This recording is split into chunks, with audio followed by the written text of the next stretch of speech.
네, 시청자 여러분 안녕하십니까. 전국 9개 민영방송과 KTV가 함께 마련한 특별대담 진행을 맡은 이재용입니다. 4.7 보궐선거 끝나고 정치권의 시계 이제 대선을 향하고 있습니다. 1년도 채 남지 않았습니다. 여야 모두 당대표를 뽑는 전당대회 앞두고 여러모로 정치 셈법이 복잡해진 요즘입니다. 대선 얘기하면 가장 먼저 가장 많이 거론되는 분이 있습니다. 전국 9개 민영방송과 KTV가 함께 마련한 특별대담. 오늘 주인공은 이재명 경기도지사입니다. 어서 오십시오. 네, 반갑습니다. 네, 반갑습니다. 그리고 TJB 김성민 기자도 함께 하겠습니다. 어서 오십시오. 네, 반갑습니다. 네. 작년 10월인가요? 네. 헤어스타일에 대한 얘기가 있었습니다. 네. 미장을 해서 잠깐 좋으셨는데 거기 약간 보라색이 감도는 네. 그런 색깔이었는데 지금은 그 색깔이 다 바랬나 봐요. 제가 원래 흰머리입니다. 원래 흰머리인데 네. 그 이제 부분적으로 약간 교정하는 상태에서 네. 뭐 그런 약간 이상한 일이 벌어졌습니다. 제가 작년에 코로나19 때문에 염색을 못 하다 보니까 네. 어쩔 수 없이 흰색으로 갔는데 네. 뭐 세월 지나니까 뭐 그것도 괜찮다. 오. 이래서 그냥 염색값도 아낄 겸 좀 바쁘기도 하고요. 예, 주변 그래서 반응들이 괜찮았던 모양이죠. 지금은 이제 반반해서 네. 그냥 그대로 원래대로 가는 게 좋겠다. 흰머리로 그냥 원래 예. 타고난 대로 뭐 이런 네. 입장이 좀 많아진 것 같아요. 작년 그때처럼 보라색은 안 하실 거죠. 보라색은 제가 그때 실수였습니다. 예, 경기도 광역 지자체 중에서 뭐 인구 가장 많고 서울보다도 많죠. 서울보다 그렇습니다. 많죠. 40%더 그리고 많습니다. 경기도는 수도는 아닙니다만 수도권 이렇게 얘기를 네. 하고 지방이라고 보기는 또 그래서 어려운 면이 있고요. 네. 여타 지역보다 사실 기득권도 많고 그러면 경기도를 어떻게 정의를 내릴 수가 있을까요? 경기도가 입장이 좀 애매하죠. 이제 지방에서 보면은 수도권이고, 네. 근데 수도권 내에서 보면 또 서울의 외곽이고, 사실 지방에서는 지방 차별을 많이 느끼지 않습니까? 네. 지역 이제 불균형에 대한 불평이나 불만도 많을 수밖에 없는데요. 우리 경기도도 사실은 이제 여러 가지 규제를 겪습니다. 네. 오히려 그 경기도를 벗어난 뭐 강원, 충북 이런 데보다 훨씬 더 불이익을 받고 있는 경우도 있어서 어찌 보면 불균형 발전이라든지 지역 차별 뭐 이런 데 있어서 뭐 전국의 축소판 비슷하다고 할 수 있겠습니다. 네. 그러니까 지방에서 보면은 좋은 지역이고 수도권에서 보면 또 차별받고 그래서 각 지방이 겪고 있는 문제를 경기도도 거의 똑같이 겪고 있어서 우리도 이제 남북 균형 발전 문제가 매우 중요한 화두고 뭐 심지어 그 문제 때문에 분도하자 이런 얘기도 나오고 예. 지역 갈등이 격화되는 거죠. 그래서 저희는 남북 간, 지역 간 균형 발전을 위해서 뭐 재정 투자도 좀 더 많이 하고 저희가 특별한 희생을 치른 데는 특별한 보상을 해야 된다. 예. 공정한 세상이라고 하는 것은 억울한 사람도 없어야 하지만 억울한 지역도 없어야 된다. 이렇게 해서 균형 발전 정책을 좀 많이 하고 있습니다. 예. 지리적으로 좋은 면도 있지만 역차별에 대한 내용도 그렇습니다. 있고 이렇군요. 예. 불합리한 규제도 꽤 있죠. 네. 그러니까 경기도가 지방에 겪고 있는 문제를 똑같이 겪고 있다고 그러시니까 한 번 더 여쭤보겠는데 네. 그 수도권 집중화에 대한 얘기를 안 드릴 수가 네. 없습니다. 그러니까 수도권 경제 규모가 세계 상위권이고 사람도 기업도 자본도 다 수도권으로 모이고 있지 않습니까? 네. 그래서 그 수도권 비대에 따른 폐해도 많은데 네. 이 문제 좀 어떻게 보시나요? 저는 이제 성남시장을 8년 하고 또 경기도지사를 3년째 이렇게 하고 있는데 이제 그 질문을 사실은 우리 내부에서도 많이 받습니다. 일부에서는 수도권 규제라고 하는 게 과중하지 않느냐, 수도권 규제를 완화 또는 뭐 철폐해야 된다 이런 주장도 사실 내부적으로 있습니다. 그럼에도 불구하고 저는 우리나라가 지나치게 일극주의, 수도권으로 집중되면서 지방과의 불균형 발전이 심각하게 문제가 되고 이제는 수도권 자체의 그 효율적 발전에도 장애가 오는 상태가 된 것 같습니다. 그래서 저는 시장이나 또 수도권의 단체장, 경기지사를 하면서도 뭐 공기업의 지방이전이라든지 뭐 그 행정수도 설치라든지 국토 균형 발전의 문제에 대해서는 언제나 좀 그쪽으로 가야 된다라고 주장해 왔고 또 한편으로 수도권 규제 완화도 저는 그건 옳지 않다. 다만 불합리한 규제들은 좀 개선할 필요가 있고 필요한 규제들은 강화해야 되기 때문에 수도권 규제를 좀 합리화해야 된다. 네. 촘촘히 보고 이제 그런 생각을 갖고 있습니다. 지금 이제 지방 소멸 문제가 아주 심각하고요. 특히 이제 부동산 가격이 수도권을 중심으로 폭등하면서 이제 지방에서도 수도권 주택에 이제 투자를 하는 상황이 벌어지고 있어서 이거 역시도 수도권 집중의 폐해 중에 하나죠. 그래서 우리 사회가 가진 자원이나 이런 기회들이 효율성을 발휘하지 못하고 오히려 비효율적으로 되면서 국가의 이제 장기적인 미래 발전에 좀 큰 장애가 오는 상태라고 생각합니다. 네. 뭔가를 결정할 때 그 결정 속도가 빠르다. 네. 이런 말씀을 듣고 그렇습니다. 계시지 않습니까? 지난해 이제 코로나19가 계속되는 상황 속에서 경기 침체를 겪게 되니까 경기도가 먼저 네. 그 재난 지원금 얘기를 했고 네. 당시에는 이게 보편 지원이나 선별 지원이냐 갈등이 있었는데 경기도 자체적으로 두 차례에 걸쳐서 네. 재난 지원금을 경기도민들에게 다 지급을 한 거죠. 그렇습니다. 그렇게 결정을 하셨고 네. 그게 또 효과로 나타났다 이렇게 말씀을 하셨는데 그런 부분에서 한 말씀 듣고 싶네요. 뭐 정확하게 이제 말씀을 드리면 제가 결정이 빠른 건 아니고 네. 결정은 매우 신중하게 또 부작용까지 충분히 검토하고 또 실패하거나 위험한 경우에 대한 뭐 A, B, C, D 대안까지 다 마련한 다음에 하기 때문에 결정은 매우 늦은 편이고요. 네. 근데 결정을 하면 집행은 엄청나게 빠르죠. 왜냐하면 이 개혁 조치라고 하는 거는 언제나 새로운 정책으로 이익을 보는 사람도 있지만 기존의 정책으로 이익을 보고 있다가 이걸 잃게 되는 쪽이 있지 않습니까? 보통은 기득권이라고 말하는데 이제 없는 쪽은 즐겁지만 잃는 쪽은 괴롭거든요. 고통스러운데 이걸 길게 가면 안 된다는 거죠.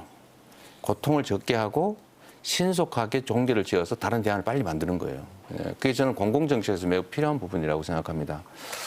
지금 이제 재난지원금 말씀은 사실 이거는 말로 설명해서 쉽지가 않아요.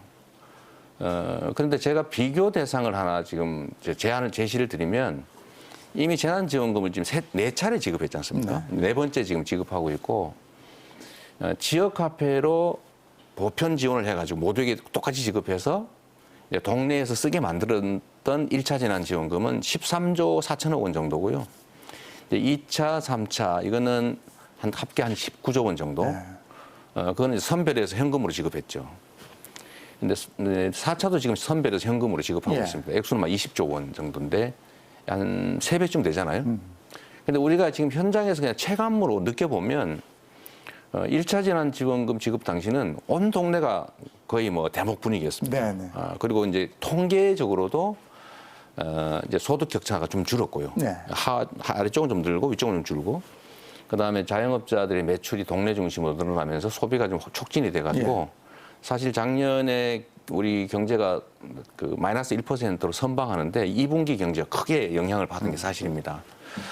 그런데 2차, 3차, 4차는 좀 소식이 없죠. 그래서 이런 걸 보면 저는 그냥 복지적 지원으로 개인의 가계소득을 늘리고 끝날 게 아니고 가계소득 지원하면서 양극화도 완화하면서 이게 소비로 일정 시간 내에 100% 쓰여지게 해서 동네 소상공인들이 매출을 올리고 그 사람들은 현금이 들어온 게 아니라 매출을 늘리기 때문에 불가피하게 재료도 사야 되고 사람도 고용해야 되고 또 필요하면 뭐 통닭집은 닭도 사야 되잖아요.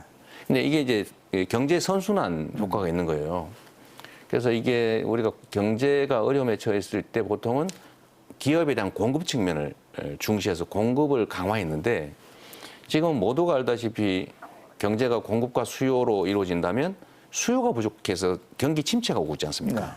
그렇다면 저는 정부의 재정 지출을 수요에 좀 집중을 해서 수요를 보강해주면 수요에 맞춰서 공급이 늘어나기 때문에 경제의 선순환, 즉 지속적 성장이 가능해지죠.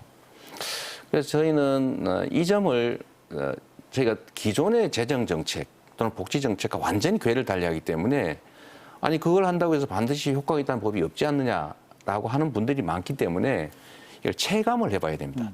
한번 느껴봐야 되는 거죠. 그래서 작년 제가 제1차 재난지원금 지급 전에 저희가 좀 반론이 있긴 하지만 선도적으로 지역화폐로 일률적으로 저희 지급했고요. 그래서 효과가 있다고 판단이 돼서 1차는 보편 지원을 했는데 이제 2차, 3차는 선별이 됐고 4차도 선별 중이긴 한데 역시 경제 현장의 통계적 분석이나 아니면 골목 경제에 직접 종사하시는 중소자영업자, 소상공인들 입장에서 보면 확실히 선별이 아니라 지역 카페 형태의 보편 지원이 효과가 있었다라고 얘기하십니다. 저는 잘했다고 생각하고 있고요. 1차, 2차 저희는 다 이제 지역 카페로 보편 지원을 10만 원씩 했고 또 시군도 거기에 맞춰서 조금씩 더 했는데 저희보다 1인당 지원 예산이 더 많았던 인근 지자체보다 네. 저희는 소상공인들의 매출 증가가 훨씬 많았다는 걸 통계적으로 확인하고 있습니다. 네. 그러니까 그런 맥락에서 보면은 기본소득 강조하신 거로 그렇게 이해를 네. 해도 좋을까요? 그러니까 하지만 이제 기본소득이라는 개념 자체가 아직 명확하지 않은 네. 것 같고요. 그러니까 기본소득이 경제정책이냐 복지정책이냐 이런 질문도 많이 받으셨을 네. 것 같은데 경제정책 성격이 강하다 말씀하셨거든요. 그러니까 그 기본소득을 어떻게 정의하고 계신가요? 요즘은 사실 융합의 시대라고 하죠. 기술도 특정 분야를 깊이 연구하고 개발하는 것도 중요한데 이 관련 기술들을 융합해서 새로운 이제 아이템을 만들어내지 않습니까? 저는 정책도 그렇게 될 필요가 있다고 생각해요. 우리는 보통 복지 정책과 경제 정책은 다른 거고 복지 정책을 확대하면 경제 정책을 소홀하게 된다. 즉 복지와 성장은 배타적인 이게 대립적인 것으로 보통 이해하지 않습니까? 그런데 우리는 재정이 제한돼 있기 때문에 복지 정책이 동시에 경제 정책 효과를 갖게 한다면 사실 이중의 효과를 갖는 것이거든요. 그런데 제가 이제 기본소득과 지역 카페라고 하는 두 가지를 이제 결합을 해가지고 개인에게 소득 지원도 해주지만 네. 또 그게 수요를 늘려서 매출을 늘려서 경제가 선순환하게 하는 효과도 있고 이걸 통해서 경제가 회복이 되면 사실은 세금을 많이 내는 사람이 더 많이 혜택을 봅니다. 성장의 혜택은 예. 고소득자한테 집중되지 않습니까? 이렇게 하면은 재원을 만들어 가면서 소득도 늘리고 양극화도 완화하고 경제도 살리는 효과를 동시에 낼 수가 있죠. 예. 근데 소득 양극화를 완화하는 방식은 노동을 통해서 얻는 소득이 늘어나게 하는 방법이 있어요. 그 대공황 때 이제 루즈벨트가 썼던 방법이죠. 노조를 강화하고 또 세금 많이 걷고 또 예를 들면 임금 올라가게 하고 뭐 이런 여러 가지 정책을 취했는데 이제 소비 1차 분배라고 하지 않습니까? 노동을 통해서 국민들이 얻는 소득을 늘리는 방법이 있는데 이게 지금 기술 혁신 때문에 소위 4차 산업혁명 때문에 매우 어렵게 됐어요. 네. 그러면 이제 2차 분배라고 하는 게 그 세금을 걷어서 정책을 통해서 소득을 좀 이렇게 공평하게 하는 기능이 있지 않습니까? 그게 세금과 재정 정책의 핵심인데 이게 지금 우리나라는 OECD 평균에 비해서 절반을 조금 넘는 수준에 불과하기 때문에 어차피 저희는 소득을 늘려줘야 됩니다. 소득을 늘려줘야 되고 또 전 세계에서 우리나라가 가계 부채 비율이 제일 높아요. 네. 국가가 개인에게 지원해주는 공적 이전이 가장 적습니다. 그 덕분에 국가 부채 비율은 제일 낮아요. 사실 자랑할 일이 아니거든요. 네. 그래서 우리는 결국은 개인의 가계 소득을 지원하면서 양극화도 완화하고 이 과제가 복지적 측면에서 있고 또 한 측면에서는 경제 정책으로 아까 말씀드렸던 것처럼 고도 성장기에는 공급을 지원하면 됐지만 이제는 수요 부족으로 저성장 사회로 전환했기 때문에 수요를 늘려줘야 되고 수요를 늘리는 유일한 방법은 소비를 확대하는 거예요. 네. 소비는 결국 가게가 하는 건데 가게가 소비할 돈이 없지 않습니까? 그래서 이거 소득을 지원하되 이 소득이 반드시 소비로 이어지도록 하는 게 필요해요. 그러면 아니 돈을 지원하면 당연히 소비가 늘어나지 않느냐라고 보통은 생각하는데 실제 그렇지가 않습니다. 다 아시겠지만 일본이 과거에 경제를 회복하기 위해서 소득 지원을 위해서가 아니고요. 네. 경제를 회복하기 위해서 현금을 국민들한테 나눠준 일이 있어요. 그랬더니 이 사람들이 다 저축해놓고 하나도 안 쓴 거예요. 더 불안하니까. 네. 더 어려운 시절을 대비해서. 최근에도 작년에 재난지원금을 일본이 1인당 전 국민에게 10만 엔씩을 지원했는데 네. 제가 본 가장 최근의 통계에 의하더라도 10%밖에 안 썼다는 거예요. 미국도 수표를 지급했는데 반 정도밖에 안 썼다는 거예요. 예. 그런데 우리는 3개월 안에 안 쓰면 없어지는 예. 그 소멸성 지역 화폐로 지급을 하니까 다 썼잖아요. 네. 그러니까 생각보다 경제 효과가 컸던 겁니다. 그래서 이 여러 가지 이제 복합적 정책 효과를 노리기 위해서 일정 시간 안에 써야 되는 그리고 광주 사람은 광주에 대전 사람은 대전에, 강원도 사람은 강원도에 쓸 네. 수밖에 없도록 설계를 하니까 지역이 살아나는 거예요. 골목이 살아나고 경제 생태계의 최하단부라고 할 수 있는 이 풀밭이 살아나는 효과가 있었거든요. 그래서 저는 우리 기본소득을 너무 이렇게 어렵게 생각하지 말고 소득을 지원해야 되는데 이 재원을 누군가가 추가로 더 내야 된다면 그들이 동의할 수 있는 길로 가야 되지 않습니까? 근데 걷어서 가난한 사람 많이 주자. 네. 이런 말은 좋은데 실제는 속으로는 내기 싫거든요. 그래서 저는 우리가 앞으로 어차피 소득 지원도 늘려야 되고 경제도 살려야 된다면 1차 재난지원금 방식을 1년에 한 번 하면 연 기본소득이 될 테고 예. 1년에 분기별로 하면 분기별 기본소득이 될 테고 뭐 반기별로 2번 할 수도 있고요. 아니면 2달에 한 번씩 할 수도 있고 격월로 뭐 능력이 되면 뭐 2개월에 한 번씩, 1개월에 한 번씩 늘려갈 수가 있겠죠. 네. 네. 그러면 지금 기본소득 개념도 지역화폐 개념을 도입하시는 겁니까? 저는 그게 필수라고 봅니다. 네. 그 원래 경제학 책에요. 썩는 화폐를 발굴해야 된다 이런 얘기가 있었어요. 이게 장난 같지만 네. 수요를 살리기 위해서 자꾸 이렇게 지원을 국민들한테 했더니 네. 안 쓰고 자꾸 저축을 하는 거예요. 왜냐하면 불경기에는 돈을 써야 되는데 예. 사람들은 불경기는 불안하니까 예. 불경기에 오히려 돈을 안 써요. 예. 그러니까 불경기가 격화됩니다. 예. 그래서 돈을 지급하는데 사람들 안 쓰는 거죠. 그래서 이거를 화폐를 지원하되 일정 시간이 지나면 썩어버리는 화폐를 개발해야 된다라는 논의가 얼핏 장난처럼 있었는데 사실은 이제 전자화폐가 발달하면서 우리는 소멸성 지역화폐를 발굴해낸 거죠. 그래서 제가 여기서 한 말씀만 좀 더 드리면 지역화폐에 대한 논쟁이 많은데요. 이거는 지역에서 지역으로 소비를 이동시키는 게 목표가 아니고 네. 모두가 발행한다는 전제하에서 대형 유통점, 즉 매출도 양극화되어 있지 않습니까? 네. 하다못해 광주에 어디 백화점이 돈을 벌면 광주에 돈 안 쓰잖아요. 여의도로 가져오지 않습니까?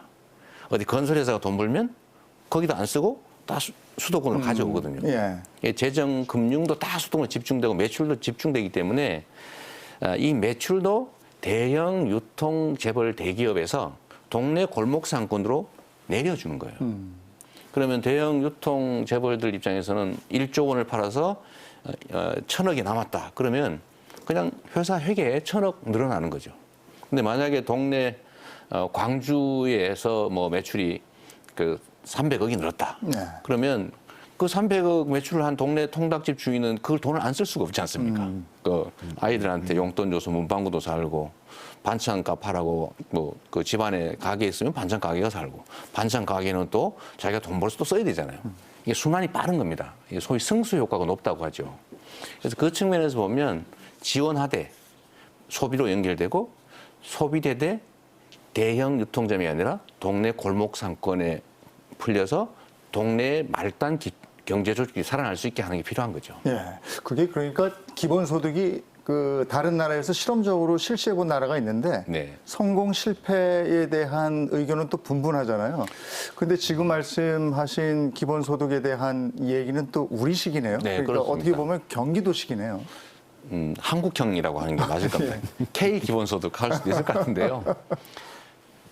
그러니까 지사님 말씀을 들어보니까 좀 동참하는 곳이 많아 효과를 네. 볼 거다 이런 생각이 들거든요. 네, 네. 얼마 전에 그 공동 대응하자고 전국 지자체에 편지도 보내셨던데 네. 반응 좀 어떠셨나요? 그 기본소득 지방정부 협의회 구성을 제안을 했는데 현재 상태로는 한 60곳 정도가 참여 의사를 밝혀놓은 상태입니다. 이달 말 정도에 저희가 이제 공식적으로 출범하게 됩니다. 네. 호응도는 매우 높다고 할 수 네. 있습니다. 관련해서 그 올 하반기에 그 농촌 기본소득 시범 사업 네. 이걸 시작한다고 들었는데 어떤 식으로 지급이 되는 겁니까? 농민 기본소득하고 농촌 기본소득이 좀 약간 개념상에 이제 혼란이 있을 수가 있습니다. 농민 수당이라고 해서 농민 기본소득이라서 농민 모두에게 지급하는 거죠. 예. 재산이 많거나 적거나 뭐 관계없이. 그리고 이거보다는 저는 한 걸음 더 나가서 이제 농촌 기본소득을 지금 시범 실시하려고 합니다. 그건 뭐냐면 우리나라 농업이 또는 농촌이 가진 공익적 기능이 있습니다. 식량 안보도 담당하고 또 환경 보존 역할도 하고 큰 역할이 많죠. 공적 역할이 많지 않습니까? 네. 그렇기 때문에 여기를 보호를 해야 되는데 저는 농촌이 살아난다면 귀농이 많아질 거고 실업 압력도 줄일 수가 있고 사람들의 삶의 만족도도 올라갈 수 있다. 큰 돈이 들지 않기 때문에 저희가 경기도에 가장 소외된 면단위 하나를 골라가지고 1인당 15만 원씩 그 뭐 아이 어른 가리지 않고요. 예. 지급할 경우에 그 농촌이 어떻게 변하는지 한번 보려고 하죠. 저는 상당히 많은 변화를 가져올 거라고 보고요. 그래서 농촌 기본소득은 대신에 논란이 좀 많습니다. 예. 저희 농민 기본소득은 지금 의회에서도 이제 통과가 된 상태고요. 농촌 기본소득은 좀 더 논의해야 될 게 많은 거죠. 그러면 도시 노동자들도 우리도 힘든데 그렇습니다. 예, 이런 얘기도 있을 것 같아서. 그러니까 우리가 재원 문제 때문에 저는 1인당 그 50만 원 정도의 기본소득을 우리 장기 목표로 하자라고 얘기하고 있는 거거든요. 그거는 전 국민한테 하는 거죠. 그러면 1인당 50만 원이 대체 근거가 뭐냐 이런 얘기가 있거든요. 근데 지금 우리가 기초생활수급자 1인에게 53만 원 정도를 네. 지원하고 있고 그들에게 또 뭐 주거 지원, 또 의료 지원 이런 것까지 하면 아마 월 7, 80만 원쯤 될 것 같습니다. 물론 가구원이 늘어나면 조금 체감되긴 하죠. 그런데 저희가 이렇게 생각을 바꿔가지고 전 국민 중에서 2, 3%를 골라서 생활 지원을 해주고 있는데 네. 그러니까 이 사람들이 일을 안 하려고 하잖아요. 소득이 늘면 배제되니까. 이 사람들 한번 선정되면 일 안 해요. 예. 반대로 말이에요. 똑같은 재원으로 모두에게 50 몇만 원씩 지급하고 소득 여건이 되는 사람은 다 도로 받는 거예요. 선별해서 받는 거죠. 환수를 하는 겁니다. 그럼 재정으로는 똑같지 않습니까? 그런데 효과가 어떤 게 있냐면 이 대상자가 되기 위해서 일 안 할 필요가 없죠. 일을 하는 소득만큼 인정이 되니까요. 그다음에 낙인도 없을 것이고 또 그 이 늘려가는 것에 대해서 이 뭐라 그래 반발 이런 것도 매우 적어질 수 있어요. 근데 환수가 되겠는가 이런. 아니 세금을 하면 되죠. 세금을. 예를 들면 근데 왜 연말 줬다 정 뺐냐 이러면 어떡합니까? 아예 안 주는 것보다는 예. 지급한 만큼 뺐지만 네. 소득이 적은 사람은 적게 내는 것이고 똑같은 액수를 내는 게 아니고 우리는 조세 체계가 이렇게 소득이 불평등하지 않습니까? 네, 네. 그래서 사실 많은 사람이 많은 돈을 내기 때문에 재분배 효과가 있어요. 그건 극단적 예를 든 것이고요. 근데 우리가 이제 생각해야 될 거는 좀 복지를 늘리는데 저희가 집중하자는 건 사실은 아니고요. 우리는 지속적 성장을 반드시 해야 됩니다. 지금 왜 우리 사회가 이렇게 막 갈등이 심하냐면 뭐 우리 앵커님이나 뭐 다 사실은 우리는 고도 성장 시대를 살았잖아요. 예. 기회가 많았어요. 1년에 성장을 5%씩 하면 지금 기준으로 하면 100조 원 정도의 추가의 소득 기회가 생겼지 않습니까? 네. 거기에 맞춰 일자리도 생기고. 지금은 0% 시대가 되니까 잘해야 1, 2% 이러니까요. 추가 소득도 없고 추가 기회도 없고 더군다나 인공지능 로봇이 대세화되니까 일자리도 더 줄어들어요. 그러면 이제 청년 세대들이나 어려운 취약계층 입장에서는 새로운 기회가 없으니까 이 공정성에 대한 욕구가 너무 커지는 겁니다. 그래서 이 문제를 해결하려면 이 상태에서 일자리를 억지로 만들 수가 없어요. 이제 어떻게 만들어요? 공공 일자리 만드는 거 말고 결국 기업들한테 활동할 수 있는 시장을 키워줘야 되고요. 기업들이 자유롭게 일할 수 있는 공간을 열어주는 거예요. 근데 문제는 시장이 왜 위축되면 기업들끼리도 완전히 이 소위 피해 경쟁을 할 수밖에 없지 않습니까? 그러니까 그러려면은 성장을 회복하게 하는 길을 우리가 선택해야 되는데 그 길이 소득 불평등을 완화하는 네. 것 외에는 길이 없는 겁니다. 그냥 그런데 소득 불평등을 완화하기 위해서 세금 많이 내라. 가난한 사람 도와줄게. 이러면 이 사람들이 낼 리가 없죠. 그래서 공평하게 지원하고 그냥 공평한 정도를 넘어서서 이게 반드시 경제 활성화에 투자되도록 설계해서 경제가 회복되면 세금 많이 내는 측은 회복의 혜택을 자기들이 많이 보니까 저항이 매우 축소될 수가 있죠. 이런 그 지금 어떻게 보면 이제 성장이냐 분배냐 네. 여기서 이제 분배에 대한 말씀 네, 그렇습니다. 해주신 건데 이게 그 소득 불균형을 해소한다. 더 나아가서 그 경제적인 불균등 불평등 해소에 네, 네. 어느 정도 이바지할 수가 있겠습니까? 지금도 사실은 전 세계가 우리나라도 마찬가지인데 자본도 충분하죠. 기술도 충분하죠. 교육 수준도 높죠. 노동의 질도 좋죠. 인프라도 충분한데 왜 과거보다 경제 상황이 더 나빠졌냐. 예. 이거는 지나치게 이 기회와 자원들이 한쪽에 몰려가지고 움직이질 않고 썩고 있기 때문에 그렇습니다.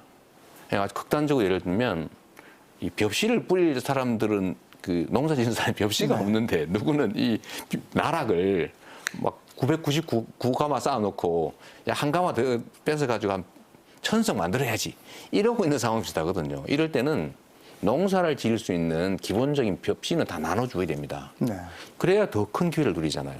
그게 사실은 지금 이제 양극화가 몰고 온 불평등과 양극화가 몰고 온 자원의 비효율성. 아까 그 수도권 집중하고 똑같은 네. 얘기인데요. 이게 경제 성장을 가로막고 그 구조적이고도 추세적인 저성장 사회를 가져오기 때문에 어쨌든 불평등 완화, 자원의 공평한 배분, 기회의 공평한 배분, 경쟁의 공정화, 결과 배분의 정리라고 하는 게 매우 중요한 성장책이 된 겁니다. 과거와는 다른 거죠. 네. 그러니까 지사님께서는 분배, 배분에 대한 문제를 좀 강조를 하시는 것 같아요. 말씀 들어보면. 근데 포퓰리즘이라고 좀 공격을 네, 받을 네. 수밖에 없는 부분이 재원이지 않습니까? 그러니까 증세의 필요성은 지사님도 인정을 하셨는데 순차적으로 해야 된다 이런 견해도 밝히셨는데 세금을 더 내는 거에 대해서 좋아하는 국민들은 분명히 없거든요. 이 부분에서 좀 어떻게 생각을 하시나요? 어떤 방법을 내야 될까요? 당연하죠. 이게 이제 국민들이 이제 세금의 용도 또 정부의 기능에 대해서 신뢰를 하면 북유럽처럼 증세하자 그러면 별로 반대가 없을 수도 있고요. 근데 세금이나 정부의 정책에 대해서 우리에게 필요한 용도로 안 쓰고 엉뚱한 데 쓰거나 낭비한다고 생각하면 세금 내는 게 빼앗기는 느낌이 들 겁니다. 우리는 사실 그런 상황이 있는 것 같습니다. 제가 기본소득 얘기를 자꾸 드리는 이유가 우리는 어차피 부담도 늘리고 혜택도 늘려 가야 되는 상황이 있어요. 지금 이 상태로는 존립하기 좀 어렵습니다. 그러면 결국 OECD 평균에 맞추기 위해서라도 그 정도 수준에 맞추기 위해서라도 우리가 복지 지출을 지금보다는 80% 이상을 더 늘려야 되는데 늘리려면은 재원을 확보해야 되잖아요. 있는 재원을 나누려면 뭔가를 없애야 되기 때문에 갈등이 격화되겠죠. 그럼 세금을 더 내서 복지를 선별해서 누군가를 지원하자고 하면 저항할 테니까 저는 부담을 늘리되 늘어나는 부담만큼을 국민들이 그대로 혜택을 받게 하고 네. 오히려 그 과정을 통해서 전체 파이를 키우는 방향으로 가면 좋겠다는 겁니다. 자꾸 이제 분배냐 성장이냐 얘기를 하지만 지금은 이렇게 얘기하면 안 되는 상황이고요. 분배가 성장에 결정적으로 기여할 수 있도록 설계할 수 있는 상태가 된 겁니다. 1차 재난지원금이 실제 그랬던 거죠. 네. 예. 그러면 저는 기본소득 형태로 일단 탄소세가 지금 심각한데요. 우리가 산업을 재편해야 되지 않습니까? 지금 대한민국처럼 뭐 고에너지 사용, 그러니까 뭐 화석 연료 유행해가지고 싸게 생산해가지고 싼 에너지로 이제 지금 수출해 왔는데 이제 북유럽이나 유럽 쪽에서 탄소 국경세 만들어가지고 그 재생에너지 안 쓰고 화석 에너지 쓴 싼 에너지 써가지고 만든 제품 수입 안 하겠다, 못 하게 하겠다, 관세를 많이 부과하겠다. 지금 그러고 있지 않습니까? 그럼 현재 상태로 가면 탄소 배출을 계속 많이 하는 방식의 산업 구조는 어느 순간에 무너지게 생겼는데 이걸 완화하는 방법이 뭐겠어요? 완화하려면 그러면 탄소 이만큼만 쓰라고 무슨 공산주의처럼 나눠줄 수는 없지 않습니까? 할당할 수는 없잖아요. 그럼 결국 부담금을 늘리는 겁니다. 예를 들면 재생에너지가 아니고 화석연료를 쓴 에너지에 부가금을 부과하고 그럼 물가가 올라가겠죠. 근데 부가금 부과하면 화나겠죠. 그래서 저는 기본소득 목적 탄소세 같은 걸 부과하자. 이거 스위스가 하고 있는 겁니다. 화석연료 같은 데다가 일정에게 탄소세를 부과하는 거예요. 근데 그냥 부과하면 국민들의 부담만 늘어나니까 그걸 다 거둔 거를 전액 국민들에게 똑같이 나눠주는 겁니다. 지금 스위스가 하고 있는데 전 세계에서 화석연료 사용량 감소 추이가 가장 가파른 나라가 스위스입니다. 네. 왜냐하면 국민들이 동의해요. 왜냐하면 자기들이 부가금 내는데 압도적 다수의 국민들은 내는 것보다 부담하는 것보다 받는 게 많거든요. 네. 그러니까 증세를 국민들이 저항하는데도 증세해야 된다는 건 그건 정치적 자살행위에 가깝기 때문에 해서도 안 되고 불가능하다 보지만 국민들이 내가 내는 세금보다 우리 집이 받는 혜택이 더 크다라고 실증적으로 증명을 해주면 반대할 리가 없잖아요. 네. 저희가 기본소득 목적의 토지에 부과하는 국토보유세를 일정액으로 부과한 다음에 이걸 전 국민한테 똑같이 나누는 거를 시뮬레이션을 해보니까 94%는 가구별로 94%는 아예 안 내거나 내더라도 받는 돈이 훨씬 많은 거예요. 왜냐면 혹시 땅 많으세요? 거의 대부분 없거든요. 왜냐하면 토지에다 부과를 하면 땅 부자들 일부만 부담이 크지 나머지는 거의 똑같아요. 네. 그러니까 이게 부동산 문제를 해결하기 위해서도 사실 양도세를 부과해도 방법이 없고 무슨 금융 제재를 해도 방법도 없고 거래 제한을 해도 방법이 없지 않습니까? 방법은 사실 부동산을 불필요한 데 가지고 있으면 이익이 안 나게 해야 되고 네. 이익이 안 나게 하는 방법은 보유세를 늘리는 거예요. 근데 보유세를 그냥 늘리면 저항이 있지 않습니까? 네. 그 보유세를 늘리는 대신에 거둔 보유세를 전부 국민에게 똑같이 나눠서 기본소득으로 지급하고 거기다가 예를 들면 이제 지역화폐 방식을 동원하면 경제 효과도 있으니까요. 이러면 압도적 다수는 이익이니까 찬성할 거 아닙니까? 저는 기본소득을 작년 1차 재난지원금 2회분 정도. 네. 작년에 한번 가구별로 한 100만 원쯤 됐잖아요. 근데 그 정도를 1인당 25만 원. 네. 이 정도를 2번 하려면 25조 정도 필요하잖아요. 네. 26조 정도가. 근데 그거는 일반 회계 560조 정도에서 회계 조정을 하면 예산 절감을 하면 충분히 조달할 수 있습니다.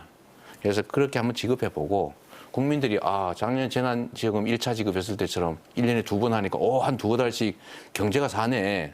이게 훨씬 낫네. 다른 지출보다라고 확신을 하시면 이제 그 다음 단계로는요. 이제 절반쯤 증세의 성격을 갖는 건데 저희가 1년에 국가 단위로 세금을 감면해 주는 게 내야 되는데 뭐 이런저런 이유로 감면해 주는 게 한 60조 원쯤 됩니다. 네. 그거를 순차적으로 조금씩 줄여가는 거예요. 그 절반까지만 줄이면 그러면 또 25만 원씩 2번 정도 지급할 수 있지 않습니까? 네, 그렇게 한 번씩 하고 나머지 그다음 그럼 100만 원 정도 지급할 수 있어요. 그럼 4인 가구로 하면 연간 400만 원인데 적은 네. 돈이 아닙니다. 그럼요. 뭐 이걸 가지고 누구는 월로 나누니까 8만 몇천 원밖에 안 되는데 뭐 용돈 소득이다 이런 식으로 비난하는 분이 있었지만요. 서민 가구에 아이 어른 가릴 것 없이 8만 몇천 원은 정말 큰 돈입니다. 네.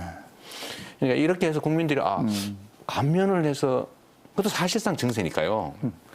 감면을 해서 이렇게 해보니까 경제 효과가 크네, 소득 재분배 효과도 크네, 필요한 정책이네라고 동의를 하게 되면 목적세를 조금 걷는 거예요. 요거는 세금을 걷는데 딴 데 안 씁니다. 100% 기본소득으로 지역화폐로 지원합니다. 네. 라고 해서 조금 더 해보는 거예요.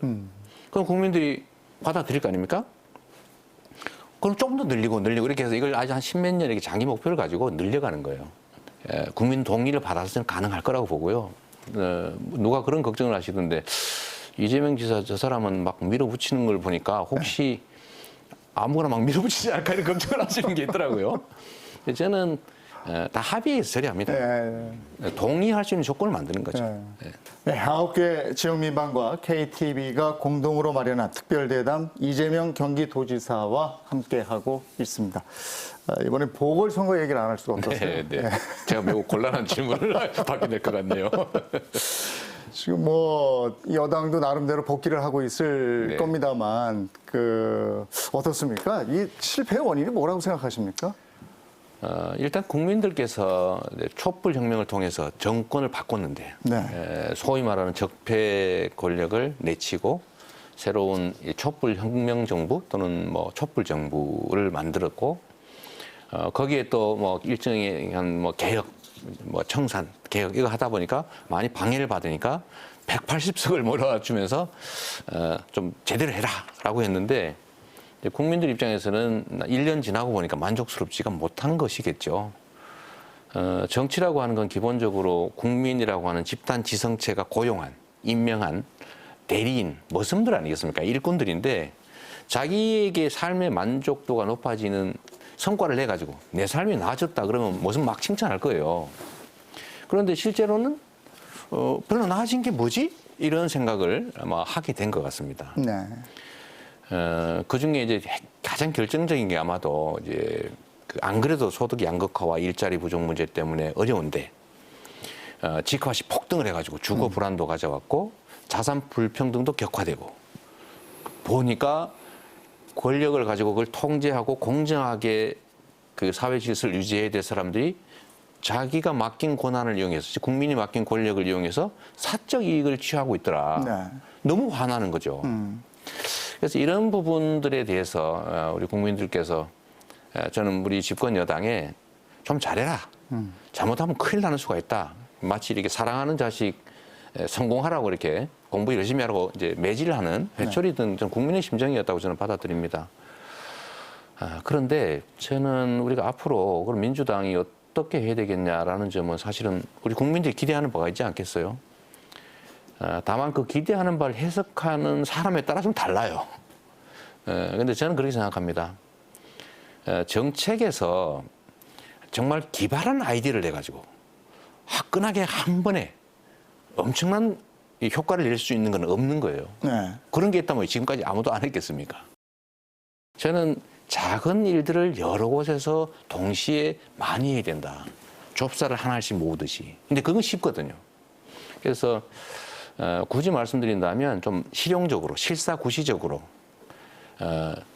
생활, 또 민생에 관한 개혁을 말이 아니라 진짜 실천하는 걸 꾸준히 보여주면 저는 뭐 다시 또 기회를 주시지 않을까 그렇게 생각합니다.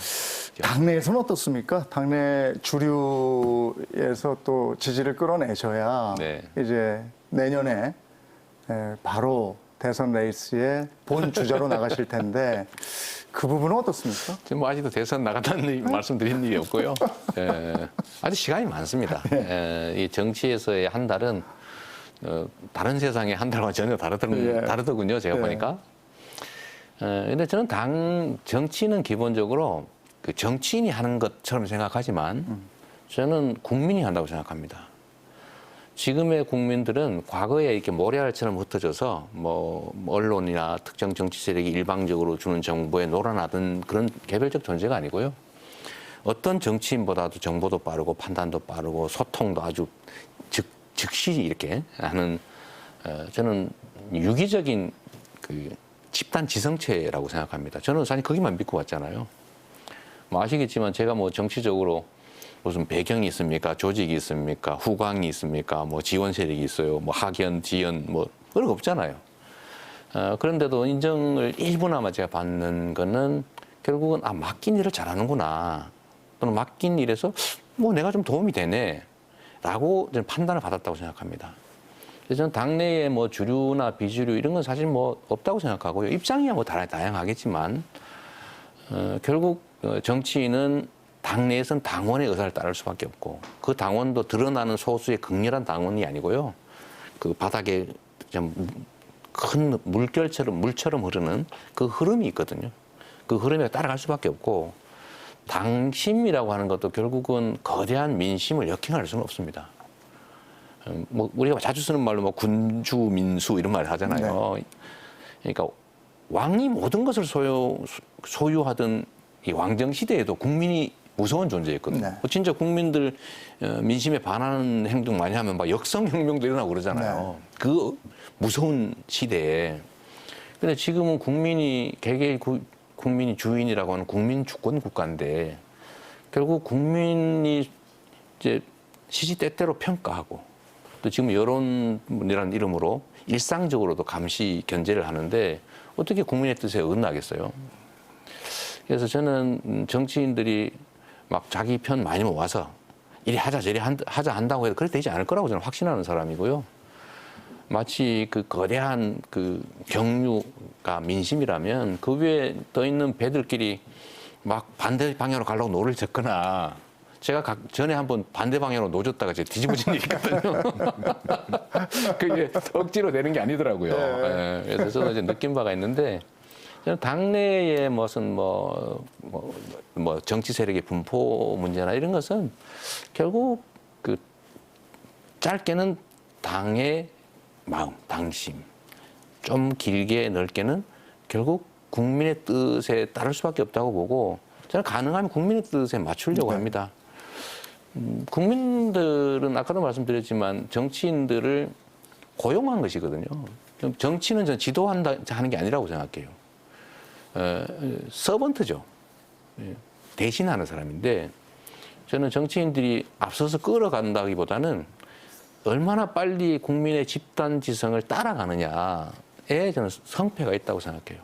저는 진짜 국민들을 믿고 제게 주어진 국민이 부여한 역할을 잘해가지고 뭘 해도 잘하겠네. 이런 생각을 하시게 하는 게 제 일이라고 생각합니다. 네. 좀 전까지 이제 당 내에 관한 얘기를 하셨으니까 당 밖에 관한 걸 좀 한번 여쭤보겠습니다. 네. 그러니까 얼마 전까지만 해도 이낙연 대표하고 이렇게 선두를 다투셨는데 네. 지금은 이제 윤석열 전 검찰총장하고 이제 지지율 순위를 놓고 이렇게 다투고 계시거든요. 그러니까 윤석열 전 총장에 대해서 좀 어떻게 생각하시는지 좀 궁금하고요. 근데 재밌는 거는 윤석열 전 총장이 대권 지지율은 1위인데 또 비호감도 면에서 또 1위를 또 차지하시는 얼마 전에 여론조사도 있거든요. 네, 그래서 네, 네. 이 문제에 대해서 좀 어떻게 생각하시나요?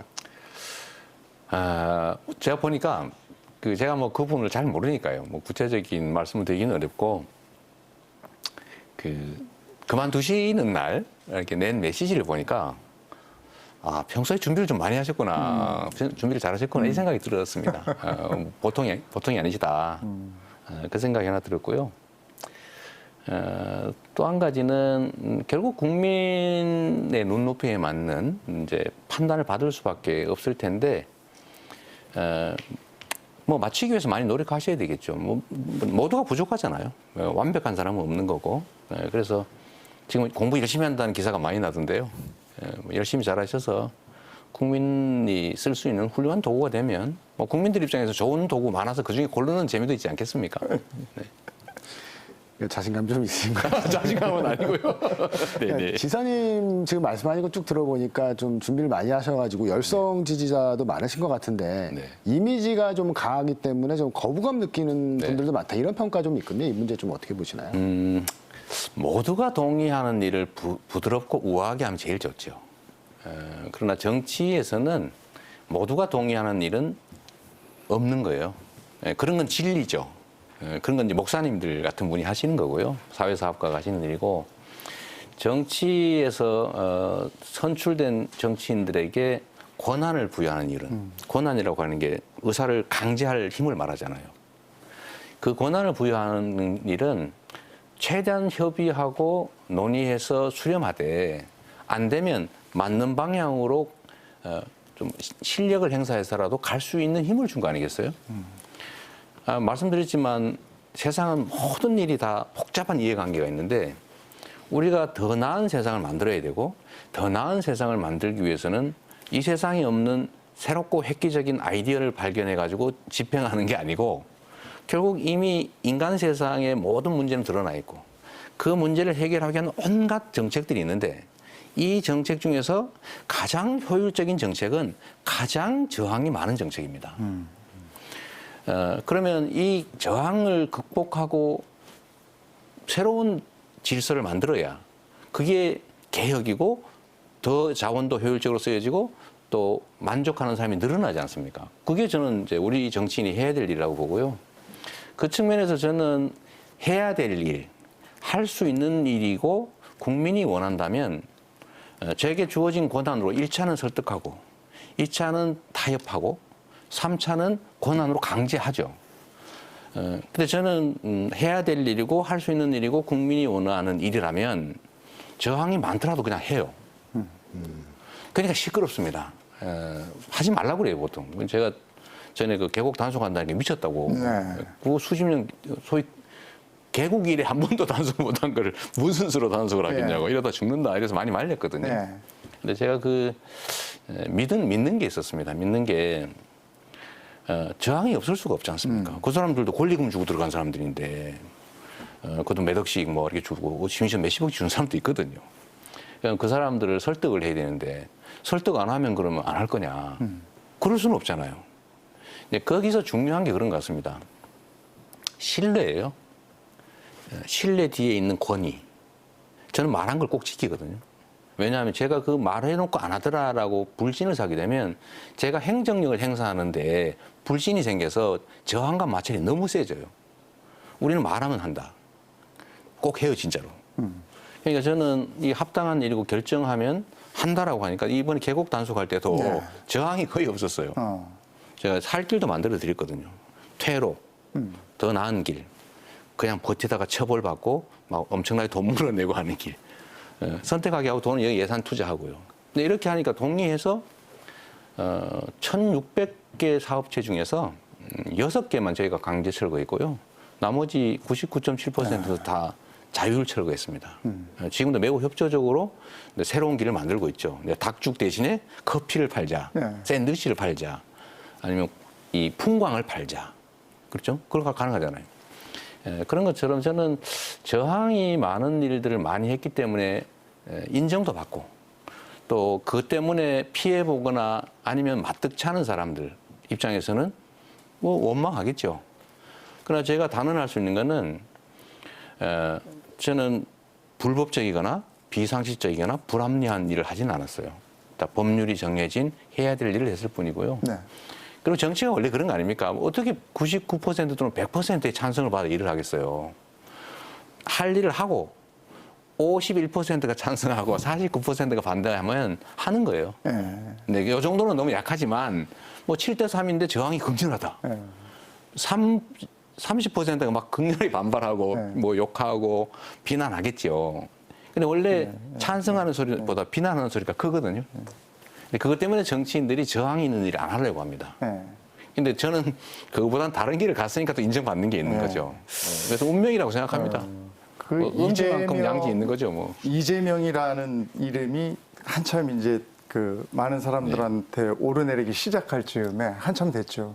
그때 어딘가 라디오인가 방송에 나오셔서 정치는 그 욕심하고 욕심이 충돌했을 때 네. 이걸 슬기롭게 중재하는 게 조정하는 정치인 것 같다. 이렇게 네. 말씀을 하신 적이 있어서 중재보다는 조정. 조정. 네. 그래서 조정의 그걸- 방법은 네. 말일 수도 있고 이해관계를 조정하는 미끼일 수도 있고 네. 실력일 수도 있죠. 공권력일 수도 있죠. 네. 네, 어쨌든 조정하는 게 그때 제일 중요합니다. 그 말씀이 그 지금 정치를 쭉 키우시면서 그렇게 가고 있는 건가요? 그렇습니다. 저는 제가 참 강연 이런 얘기 많이 하고 다녔는데요. 네. 한 100수십 번 한 것 같아요. 한 10년 가까이. 저는 뭐 그때 제가 드린 말씀이나 지금 드린 말씀이나 차이가 없습니다. 또 정치에서는 신뢰가 중요한데 왜냐하면 국민들 입장에서는 돈을 빌려줄 때도 계약서를 쓰고요. 무슨 약속을 해도 문서로 쓰고 안 지키면은 법률로 강제되잖아요. 돈 빌려주거나 아니면은 계약하는 것보다 훨씬 심각한 일이 자기의 운명을 맡기는 이 투표입니다. 운명을 결정하잖아요. 근데 이 권력을 맡기는 데는 수표도 없고 어음도 없어요. 어음도. 네. 문서도 없습니다. 안 지키면 그만이에요. 네. 그래서 불신이 좀 많습니다. 불신이 좀 많은데 신뢰를 회복하는 게 제일 중요하죠. 약속한 거 지키고 말한 거는 행하고 언행 일치하고. 근데 저는 그렇게 해서 정치가 국민들로부터 신뢰를 회복하면 우리 모두에게 좀 선한 영향력을 미칠 것이다라고 확신하죠. 네. 그래서 일관성이 저는 매우 중요하다고 생각해요. 네. 여기서 한 얘기 다르고 저기서 한 얘기 다르고 수도권 단체장이라고 수도권 사람들한테는 뭐 수도권 규제 완화해야 된다 그러고 저 지방 가가지고는 예. 규제 완화 뭐 하면 안 된다 이러면 안 되잖아요. 네. 모든 건 똑같이 하고 책임으로 감수해야죠. 알겠습니다. 김성민 기자 오늘 이재명 지사와 함께 했는데 어떠셨습니까? 더 하실 말씀이 있으면? TV에서만 뵙다 이렇게 처음 뵀는데 네. 보니까 지사님 만나 뵈니까 원칙은 강한 이미지를 갖고 계시지만 원칙은 확실하신 분인 것 같으니까 정치인들한테 가장 필요한 네. 게 초심을 지키는 거고 그렇습니다. 원칙을 지키는 부분인데 아무쪼록 이런 원칙을 좀 꾸준히 정치를 언제까지 할지 모르겠지만 갖고 계셔서 좀 원하신 바를 이뤘으면 좋겠습니다. 네. 국민과의 신뢰, 원칙, 거기에 대한 중요성도 얘기해 주셨습니다. 앞으로도 이재명 표 정책 기대해 보겠습니다. 오늘 자리해 주셔서 정말 고맙습니다. 네, 제가 감사합니다. 김성민 기자도 오늘 같이 얘기해 주시느라고 수고 많이 하셨습니다. 고맙습니다. 고맙습니다. 9개 지역 민방과 KTV가 함께 마련한 특별 대담 이재명 경기도지사에게 듣는다 함께 하셨습니다. 저는 다음 시간에 다시 인사드리도록 하겠습니다. 시청해 주신 여러분 대단히 고맙습니다.